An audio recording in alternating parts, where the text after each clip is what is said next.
Welcome to education lab. आज हम करेंगे यूनिट 4 के ऑब्जेक्टिव क्वेश्चन। ये ऑब्जेक्टिव क्वेश्चन आएंगे 4 मार्क्स में। यूनिट 4 से 4 मार्क के ऑब्जेक्टिव पूछे जाएंगे एग्ज़ाम में।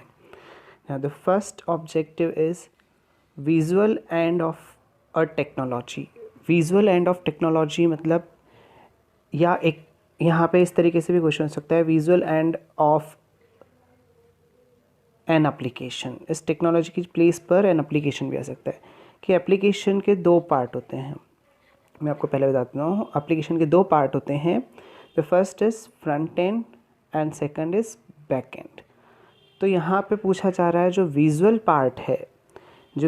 पार्ट है वो टेक्नोलॉजी में क्या कहलाएगा, यानी कि एप्लीकेशन का विजुअल पार्ट क्या कहलाएगा, दैट इज़ फ्रंट एंड। हमारा ऑप्शन है front and which is correct. यहाँ पे बहुत सारे ऑप्शन दिए थे, देखिए मैं ऑप्शन पढ़ लेता हूँ।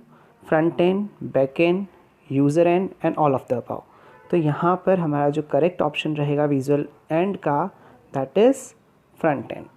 अब मैंने आपको बताया कि 2 पार्ट में होती है एप्लीकेशन। सेम उसी में सेकंड क्वेश्चन देखें तो सेकंड क्वेश्चन है the hidden end of an application is. यहाँ पर पूछा है ऐसा कौन सा पार्ट है जो छुपा रहता है, यानी बैक एंड है ना, जो बैक में रहेगा, हिडन पार्ट रहेगा सेम। तो यहाँ पे भी इसका आंसर हम लिख सकते हैं back and. The hidden end of an application is back and. Now the third objective is which of the following domains benefits are used for businesses। यानी कौन से डोमेन बिजनेस बेनिफिट्स के लिए यूज़ किए जा सकते हैं। तो यहाँ पे ऑप्शन दिया हुआ है .net, .com, .edu, .org। तो ये तो ऑर्गेनाइजेशन से रिलेटेड होता है, ये एजुकेशन से रिलेटेड होता है। .com फॉर कमर्शियल, .com होता है कमर्शियल के लिए, तो बिजनेस पर्पस के लिए यूज़ करने वाला डोमेन नेम होगा .com। तो ये है business domain. The fourth one is which of the following is an example of a portal. तो हमें बताना है यहाँ पे एग्जाम्पल ऑफ अ पोर्टल। तो पोर्टल में देखिए अमेज़ॉन ऑप्शन है, याहू ऑप्शन है, ईबे एंड फेसबुक। तो यहाँ जो पोर्टल का एग्जाम्पल है वो है हमारा याहू। याहू एक पोर्टल है, तो इसका करेक्ट ऑप्शन रहेगा B, which is Yahoo. Now the fifth objective is which of the following is a social network. अब हमें बताना है कौन सा इसमें सोशल नेटवर्क है। तो यहाँ ऑप्शन है amazon.com, eBay, gmail.com and Twitter. तो सोशल नेटवर्क कौन सा है इसमें, दैट इज़ ट्विटर। ट्विटर एक सोशल नेटवर्क है। Is an example for C2C is. यहाँ पे C2C क्या होता है, तो C2C कस्टमर टू कस्टमर होता है। ये ई कॉमर्स के टाइप्स होते हैं। एक B2B भी होता है, यानी business to business. Business to customer भी होता है B2C। तो यहाँ पे बहुत सारे होते हैं। यहाँ पे जो पूछा है हमसे वो है एग्ज़ाम्पल बताना है हमें C2C का एग्ज़ाम्पल क्या है। तो दैट इज़ ebay.com। यहाँ पे ये देखिए, अगर इसके यही ऑब्जेक्टिव दिए होते जो हमारे पास 5th में दिए हैं, तो C2C का जो एग्ज़ाम्पल है वो ebay.com है। Now the 7th objective is customers are being able to buy products and services on the internet is result of। अगर कस्टमर्स प्रोडक्ट खरीदते हैं या सर्विसेज परचेस करते हैं, सर्विसेज लेते हैं इंटरनेट के थ्रू, तो वो किसके थ्रू होता है, that is it's a result of वो किसके थ्रू कर पाते हैं ये सारा काम, दैट इज़ ई बिजनेस। इसका आंसर क्या होगा, ई business.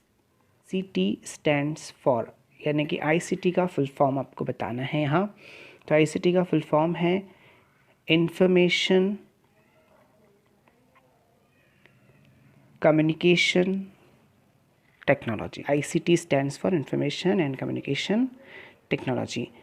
Next JDBC stands for, यहाँ पर आपको JDBC का फुल फॉर्म बताना है। तो JDBC का फुल फॉर्म है जावा डेटाबेस कनेक्टिविटी, जावा।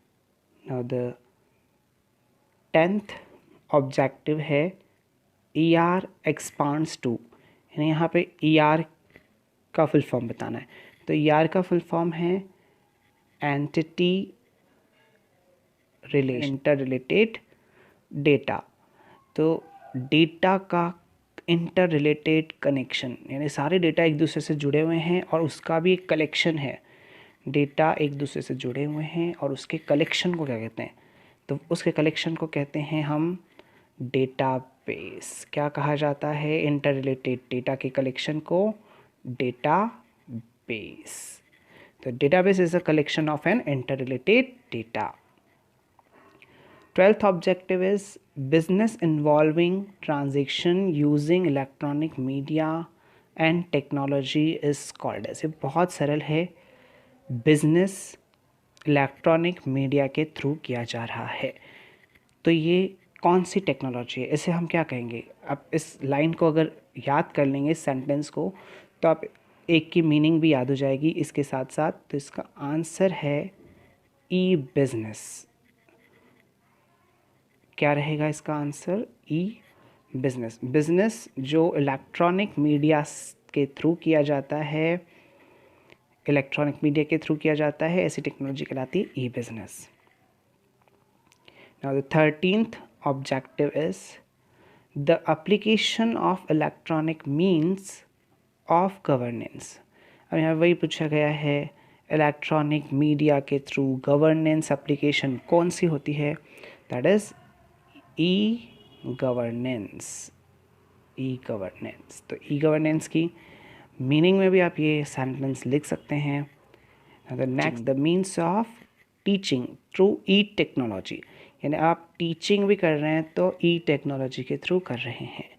तो इसे क्या कहते हैं? इस टेक्निक को कहते हैं ई लर्निंग। यहाँ है सेंड रिक्वेस्ट, क्या लिखेंगे? Respond to request. ये किससे मैच करेंगे? या ये अगर इसे आया सेंड रिक्वेस्ट, तो आपको याद रखना है फ्रंट एंड, जो मैंने आपको स्टार्टिंग के क्वेश्चंस बताए थे फर्स्ट और सेकंड, वहाँ का है ये।